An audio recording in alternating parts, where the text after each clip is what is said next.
Olá, meus amigos e irmãos.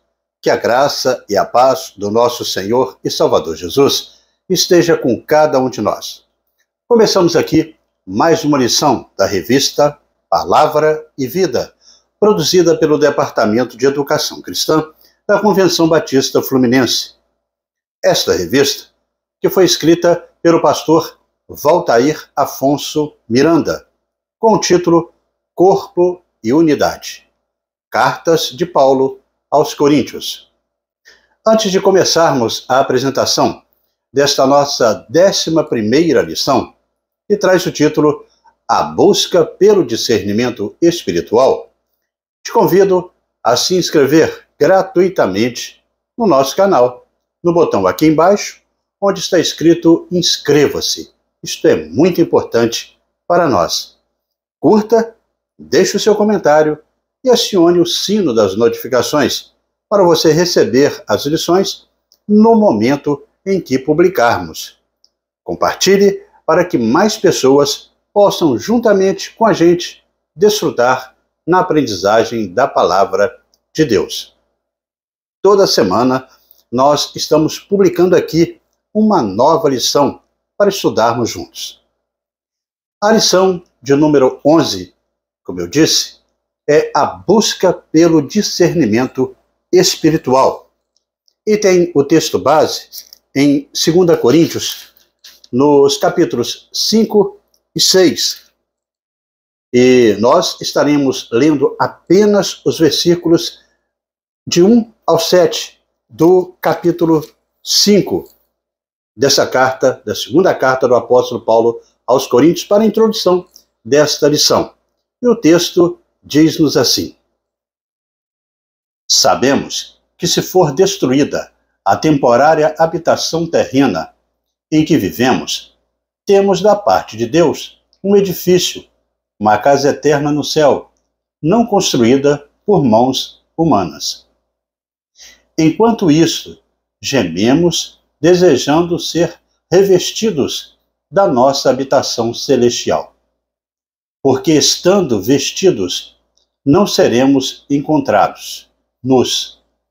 Pois enquanto estamos nesta casa, gememos e nos angustiamos, porque não queremos ser despidos, mas revestidos da nossa habitação celestial, para que aquilo que é mortal seja absorvido pela vida. Foi Deus que nos preparou para este propósito, dando-nos o Espírito como garantia do que está por vir. Portanto, temos sempre confiança e sabemos que, enquanto estamos no corpo, estamos longe do Senhor. Porque vivemos por fé e não pelo que vemos. Bem, irmãos, a lição de hoje vai dar destaque ao discernimento. E para entendermos melhor sobre o tema, é bom que entendamos também que discernir é perceber claramente algo com todas as suas diferenças e detalhes.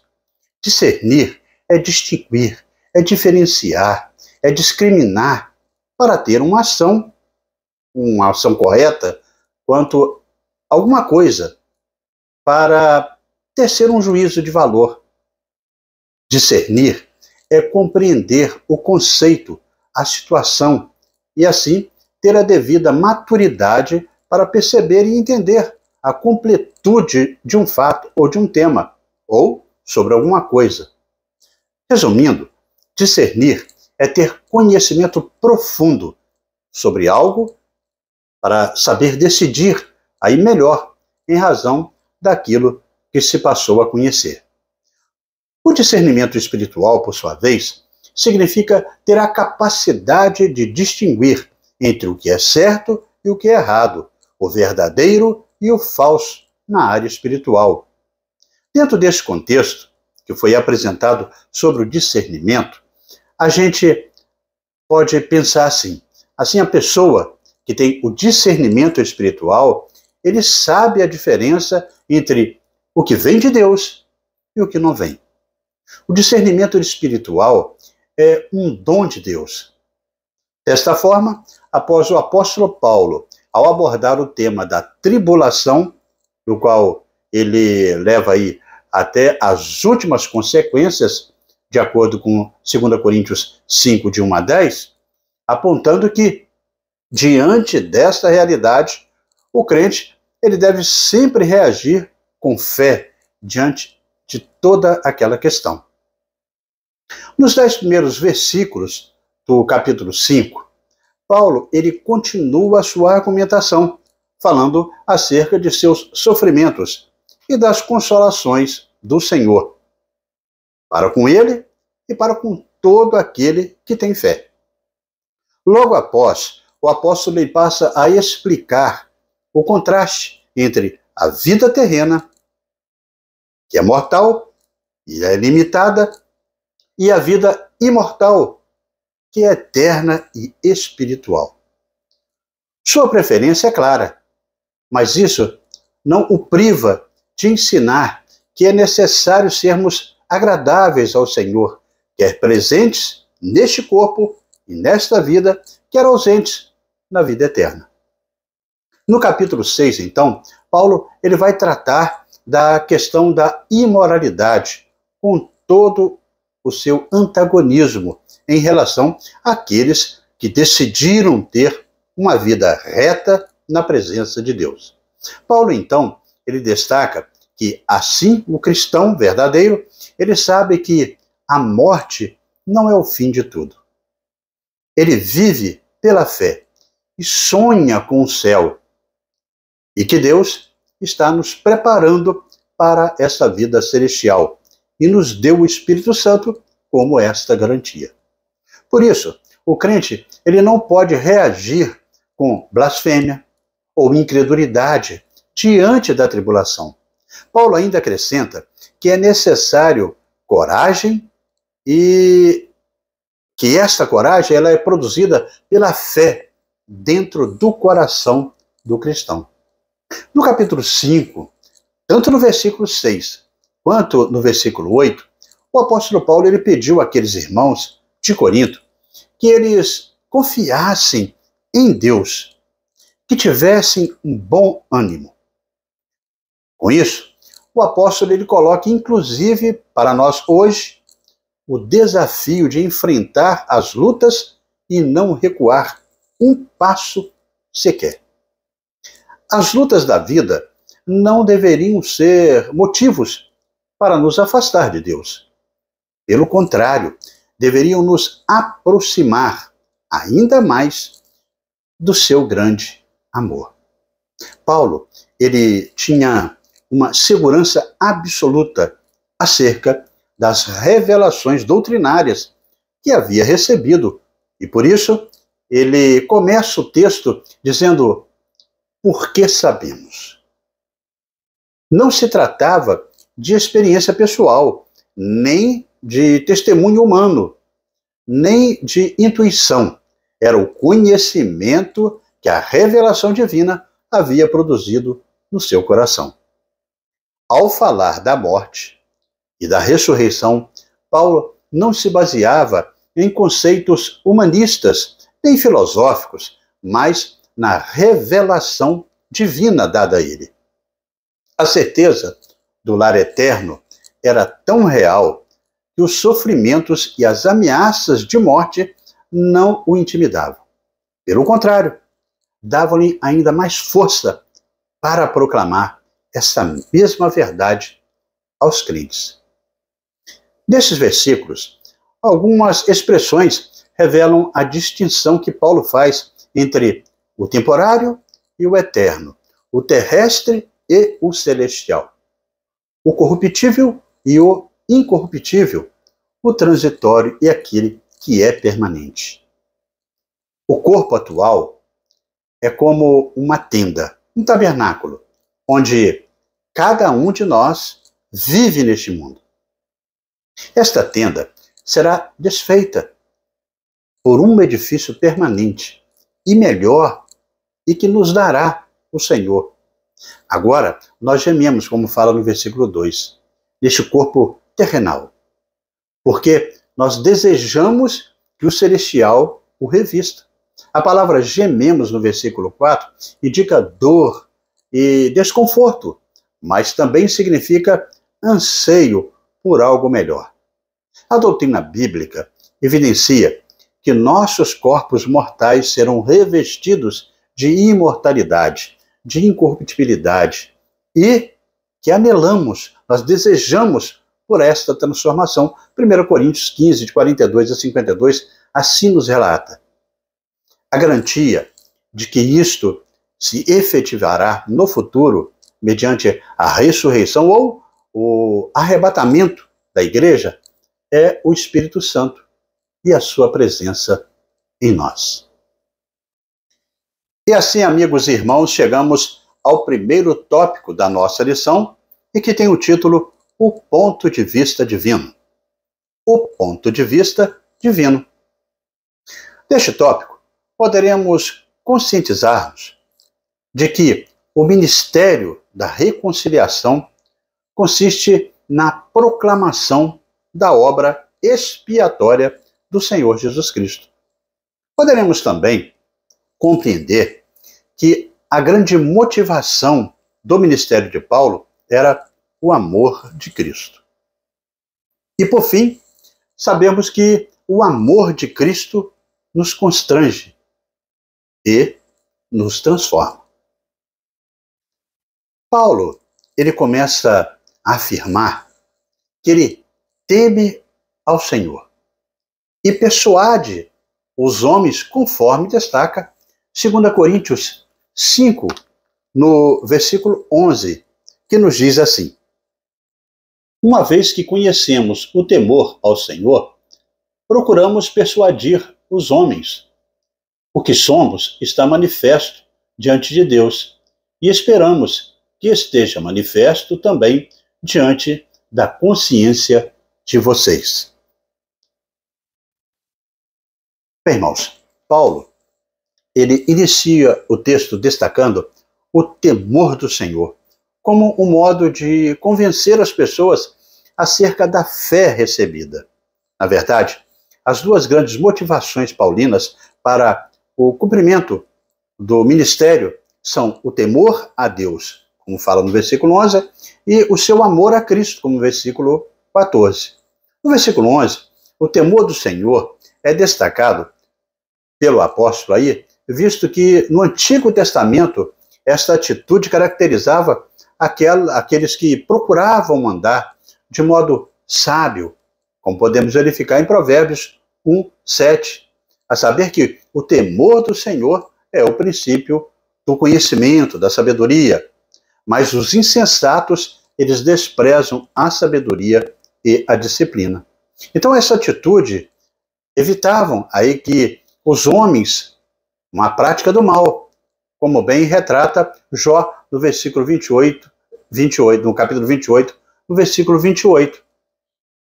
Como também podemos conferir em Provérbios 16, 6, que diz que é melhor obter sabedoria do que ouro, é melhor obter entendimento do que a prata. Persuadir os homens por causa do temor a Deus não significa intimidá-los, mas convencê-los através da mensagem do Evangelho. Isso tem que ser manifesto. O termo manifesto, ou em outras traduções na Bíblia, é representado como cabalmente, é uma maneira de dizer completamente ou irrestritamente algo. No apóstolo Paulo, não havia um só espaço no seu corpo, na sua cabeça, na sua mente ou no seu coração que não fosse conhecido por Deus. Uma pergunta que precisamos fazer então é sobre as consequências desse conhecimento cabal sobre a vida do crente. Se Deus me conhece completamente, não preciso e nem tenho como esconder nada dele. Ele é o único que vê todos os meus atos e ainda todos os meus pensamentos. Ele me vê quando eu estou sozinho, quando acho que não tem ninguém me vendo, quando penso que posso fazer algo de errado, pois ninguém saberá. Se Deus me conhece completamente, Ele é o único que me conhece de verdade.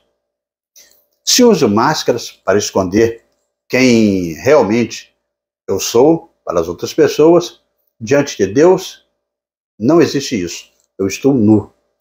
Fingimento diante dele não adianta. Se Deus me conhece completamente, Ele conhece os meus problemas e como resolvê-los. Sendo assim, somente Ele sabe o que é melhor para mim. O melhor dos médicos não precisa de exames para ver dentro do paciente. Ele sabe o que é melhor para mim e conhece as minhas doenças, os meus vícios, as minhas fraquezas e também as minhas fortalezas.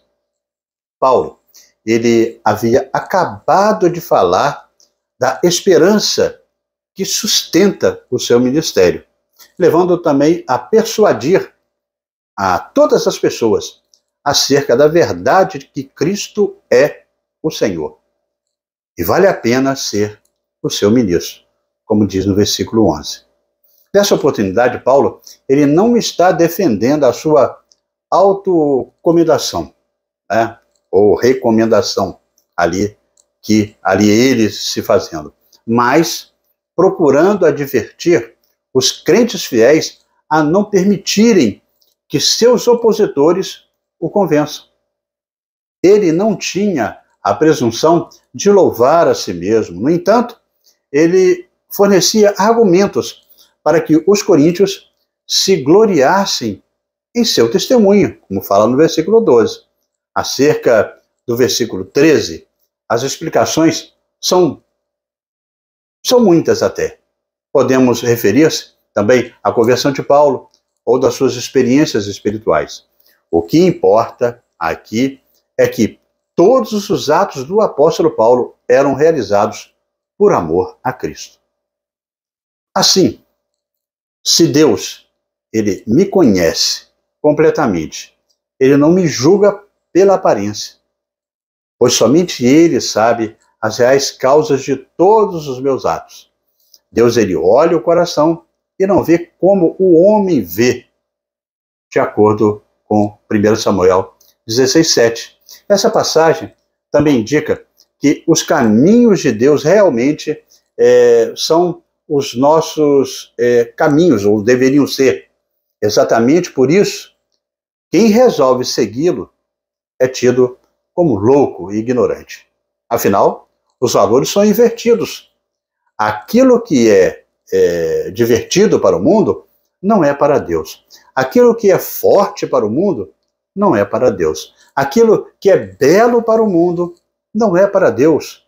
Aquilo que é permanente para o mundo não é para Deus. Aquilo que é importante para o mundo não é importante para Deus.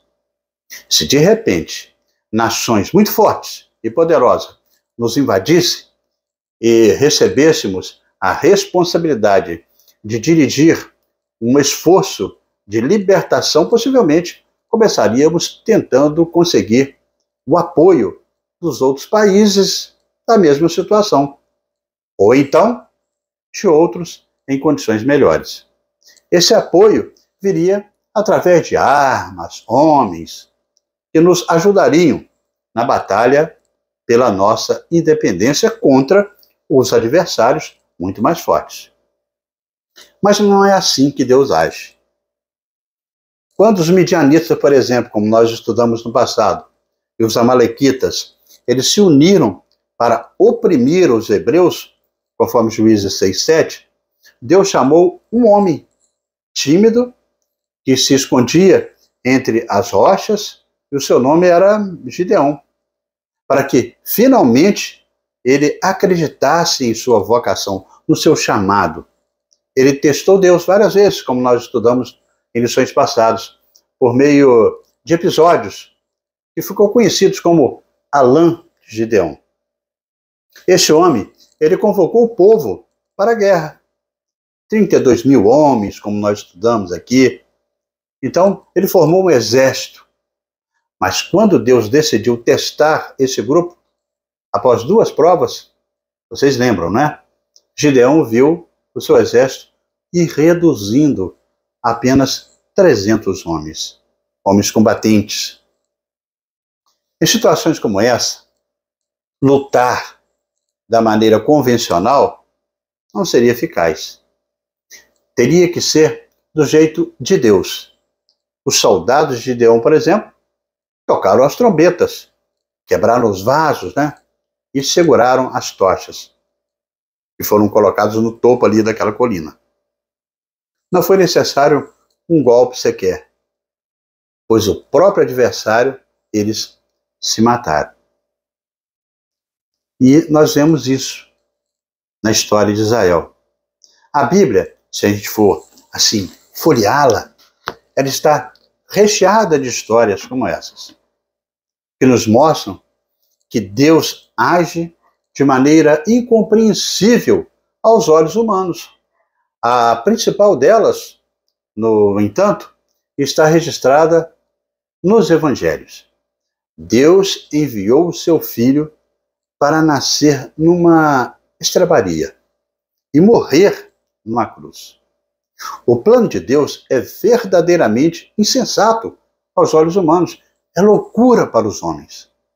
A palavra de Paulo serve como advertência àqueles que prestam mais atenção às aparências do que no coração. As coisas antigas que desaparecem são as antigas maneiras de enxergar as outras pessoas. Quando alguém é salvo de forma genuína, não vê mais as pessoas como antes. Agora, só enxerga 2 tipos de pessoa: as salvas e as perdidas. Ama e deseja ter uma comunhão com as primeiras. Ama e quer compartilhar a salvação com as demais pessoas. Paulo se refere à crítica dos adversários que imaginavam ou que estavam acusando a ele de loucura. Realmente, perante o mundo, os cristãos são considerados loucos. Afinal, nossa fé é absurda dentro dos padrões racionais do mundo. Nesse sentido, quem não quiser ser chamado de louco não pode ser cristão. Os versículos 17 e 18, eles enumeram uma série de verbos que descrevem a ação de Deus em relação à humanidade. Ele nos reconciliou consigo mesmo, deu aos cristãos ministérios da reconciliação, reconciliou o mundo por meio de Cristo. Não imputou aos seres humanos as suas transgressões e confiou aos cristãos a pregação da reconciliação através de Jesus. É importante destacar que toda a iniciativa da reconciliação é de Deus. Ele não apenas providencia o caminho da reconciliação, mas também lidera o convite para que isso aconteça por meio dos seus ministros. Ser reconciliado com Deus é sair do estado de inimizade e se tornar alguém amado. Dessa maneira, chegamos ao segundo tópico da nossa lição e que traz o título Comunhão e Amor Fraterno. Comunhão e Amor Fraterno. Neste tópico, nós veremos a figura do líder servidor. Este é um indivíduo que, na moderna administração, é visto como um modelo ideal de liderança, pois em vez de chefiar friamente, ele serve aos liderados de modo que começa a constranger essas pessoas a trabalhar em prol do bem coletivo. Dessa forma, temos como objetivo, neste tópico, conscientizarmos de que o líder servidor não age egoisticamente, antes serve ao povo de Deus com espírito voluntário.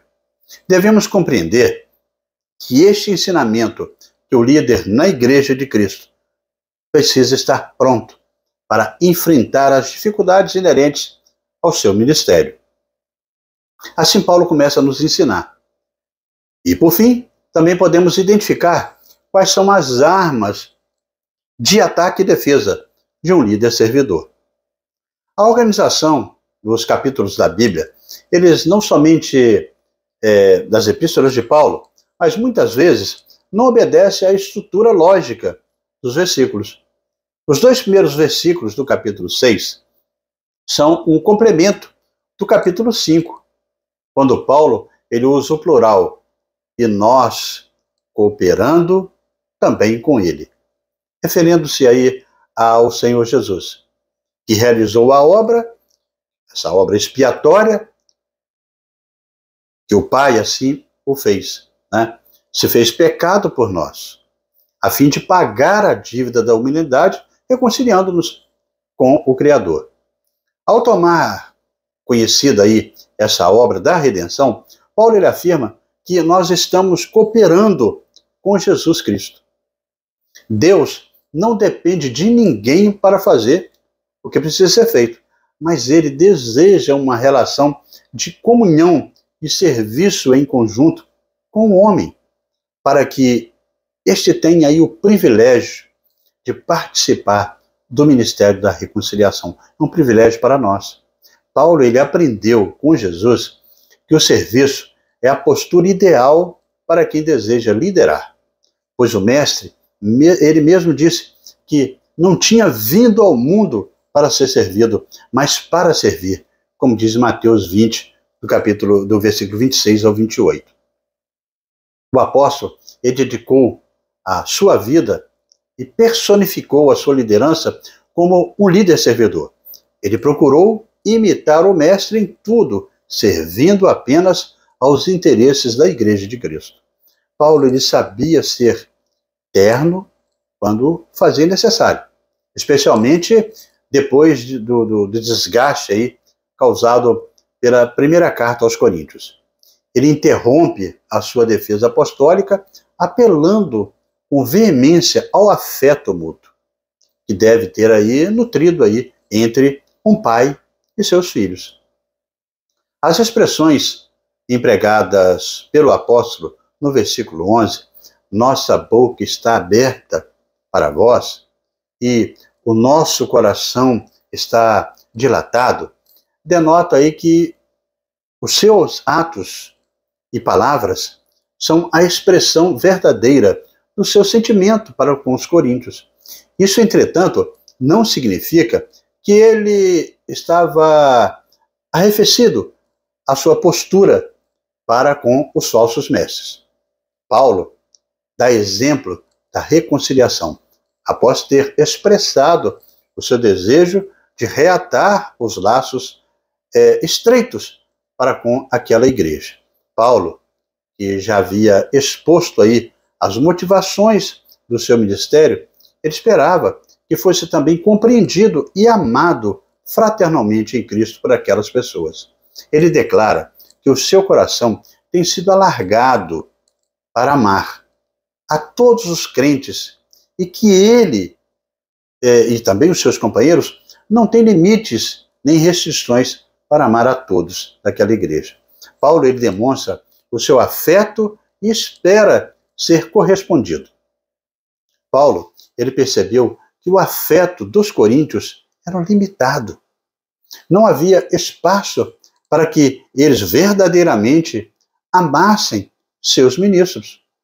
No versículo 13, ele dá ênfase ao verbo dilatar, o mesmo que alargar. Ao utilizar este imperativo, Paulo ele insiste com os coríntios que, de igual forma, dilatem ou alarguem os seus corações, a fim de que recebam o amor que estava no coração do apóstolo. Desta forma, o apóstolo Paulo ele visava acabar com os pensamentos negativos a seu respeito.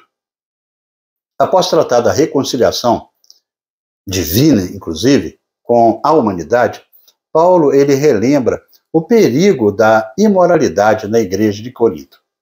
Ele abordou extensivamente esse assunto em sua primeira carta, como nós já estudamos.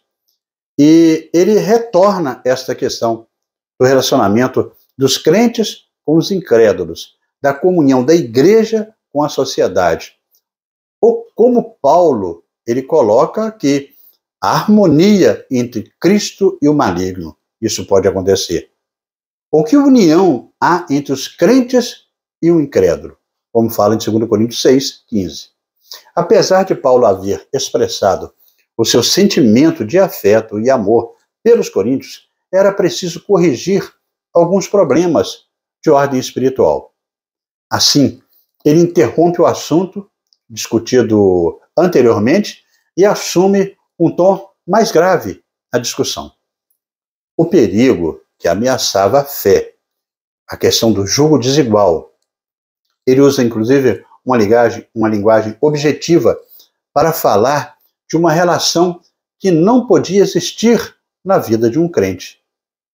Tal relação é denominada de jugo desigual, que é uma alusão à proibição que ela verotestamentária de se lavrar a terra com dois animais diferentes, sendo um mais forte que o outro, como diz Deuteronômio 22:10. Isso para mostrar que havia separação, né, entre a luz e as trevas, justiça e iniquidade, templo de Deus e templo aos ídolos. Assim como a água e o óleo não se misturam, a comunhão dos santos com os infiéis equivale a um jugo desigual. No versículo 16, ele declara que não há um consenso entre Deus e os ídolos, pois se cada crente é templo de Deus, do Deus vivo, não pode haver em seu interior imundícies que profanem a vida cristã. A grande lição que Paulo quer que os coríntios eles aprendam é que a cultura do mundo exterior é extremamente pagã, não deve interferir na vida dos cristãos. Assim, devemos abstermos de todo tipo de relacionamento que nos leve a transgredir a nossa fé ante ao paganismo. Evitemos, pois, relacionamentos pessoais, matrimoniais e outros que nos induzam a abandonar a fé e pureza da nossa vida espiritual. Qual o correto relacionamento do cristão com o não crente? Assim podemos perguntar. O apelo de Paulo para os cristãos lá de Corinto era não se colocar sob um jugo desigual com o incrédulo. Não é um incentivo à discriminação social. Numa sociedade, as circunstâncias nos levam a comunicarmos com os mais variados tipos de pessoas.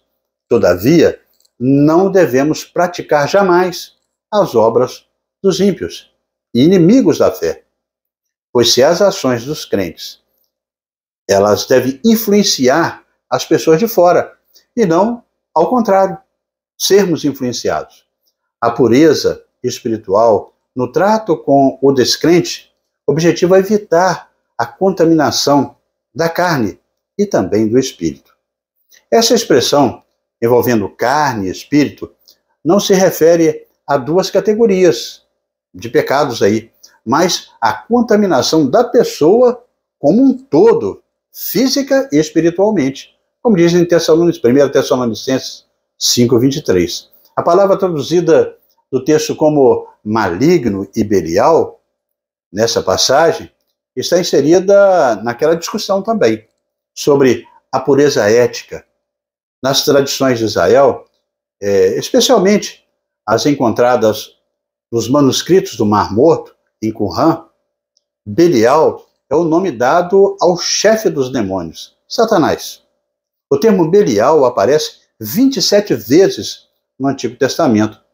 E apenas aqui no Novo Testamento nós não devemos ver aí nele muito mais do que outras maneiras de se referir ao mesmo ser. A questão subjacente à relação do cristão com os ídolos, que não tem significado algum para nós, mas cujo culto pagão pode ser influenciado por figuras demoníacas. Essa expressão funciona mais como uma cláusula retórica para enfatizar que o crente ele deve ter cuidado para que os seus relacionamentos significativos sejam com pessoas que compartilhem o mesmo senhorio de Jesus. Apesar de as relações entre Paulo e a igreja de Corinto ter sido extremamente estremecida até a sua fé, né? A paciência de Paulo, e contribuíram também que houvesse uma restauração depois entre os dois. Assim, após a operação do Espírito Santo na vida da igreja, Paulo ele pôde então dizer: regozijo-me de tudo o que está acontecendo com vós. E assim, amigos e irmãos, chegamos à conclusão desta nossa 11ª edição da revista Palavra e Vida, que hoje estamos juntos aqui estudando. A mensagem da reconciliação não prega o juízo, mas o perdão do Senhor. Ela é objetiva e suprema, pois consiste em saber que Deus estava em Cristo, reconciliando consigo o mundo. Dessa maneira, Deus, por intermédio da obra de justiça que seu Filho Jesus Cristo realizou no Calvário, concedeu ao pecador uma anistia total. A Escritura, ela usa a figura da morte e ressurreição para falar da salvação. O homem sem Cristo está morto, é um cadáver. Ele está morto em delitos e seus pecados, segundo a carta aos Efésios 2:1. Como o morto é frio, não se comunica, não ouve, não se relaciona com Deus, as pessoas sem Cristo se acham vivas. Ao contrário disso, elas não estão mortas, elas estão livres para ter um relacionamento com Deus e expressar esse relacionamento. Todos nós andamos assim, até que Deus nos salvou através de Cristo. Como Cristo foi ressuscitado por Deus, nós também fomos ressuscitados em Cristo Jesus. Recebemos uma vida nova, eterna e perfeita, que continuará no lar celestial, mas que já se manifesta aqui. Por isso, é impossível que um desses mortos ressuscite e continue a viver como um morto. Não é possível um vivo imitar um morto ou continuar comportando-se como tal. A vida plena não pode ficar oculta.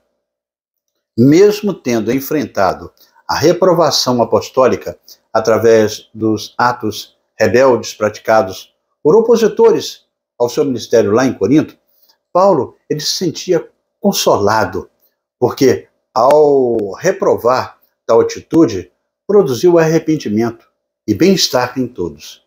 Paulo aprendeu com Jesus que o serviço é a postura ideal para quem deseja liderar na vida eclesiástica, pois o mestre, ele mesmo disse que não tinha vindo ao mundo para ser servido, mas para servir. E neste caminhar, chegamos ao nosso momento para pensar e agir com 3 indagações. A primeira delas, a história de Eliseu e seu servo, no segundo livro dos Reis, no capítulo 6, apresenta aí cercado pelo exército sírio. Seu servo fica desesperado ao ver a casa cercada pelos inimigos. Diante disso, Eliseu ele pede que Deus abra os olhos do seu servo para que ele veja também o exército celestial ao redor. É este o tipo de discernimento espiritual que Paulo quer ensinar aos crentes através de sua carta. Você já orou pedindo para que Deus abra os seus olhos. A segunda questão é como as ideias bíblicas de morte espiritual e vida espiritual podem nos ajudar a compreender o mundo ao nosso redor. Olha, irmão, se olharmos o mundo através do olhar espiritual, como o apóstolo Paulo assim o fez, veremos que ele está em constante ebulição. O contexto de hoje não difere muito aí do contexto em que Paulo vivia na igreja de Corinto. O mundo hoje condena a retidão e acha normal as práticas que são condenadas por Deus em sua palavra. Desta forma, aquilo que está relatado lá em Josué 24:15 é direcional para aqueles que querem fazer a vontade do Senhor em meio a este mundo tão conturbado. Como disse Josué ao seu povo: se, porém, não agrada a vocês servir ao Senhor, escolham hoje a quem irão servir, se aos deuses que os seus antepassados serviram além do Eufrates, ou aos deuses dos amorreus, em cuja terra vocês estão vivendo. Dizia Josué então: mas eu e a minha casa serviremos ao Senhor. O que não pode ocorrer, amados irmãos e amigos, é estar na igreja e servindo a dois senhores. A terceira questão: ser sábio diante do mundo não é a mesma coisa que ser sábio diante de Deus? Não é. A busca do crente é por um tipo de sabedoria que transcende aos livros universitários. Como podemos desenvolver isso? Essa sabedoria em nossa vida? Bem, irmãos, o cristão, ele deve se comunicar com todas as pessoas, independentemente de suas crenças. O que não deve ser praticado pelo cristão são as mesmas obras dos ímpios. Conforme nós aprendemos aqui no estudo desta lição, a lição de hoje, a relação que não deve existir na vida de um crente é o jugo desigual. A cultura do mundo exterior, extremamente pagã, não deve interferir na vida do crente. E assim, amigos e irmãos, terminamos mais uma lição da revista Palavra e Vida. Mas antes de você sair, eu convido você a se inscrever no nosso canal, no botão aqui embaixo, onde está escrito inscreva-se. Curta, deixe o seu comentário, acione o sino das notificações e compartilhe para que mais pessoas também possam desfrutar do conteúdo para edificação de cada um na aprendizagem da palavra de Deus. Isso é muito importante para nós. Na próxima semana, estaremos estudando a lição de número 12, com o título Reconciliação e Oferta. Reconciliação e Oferta. E estaremos publicando aqui esta nova lição, se Deus assim nos permitir. Amém?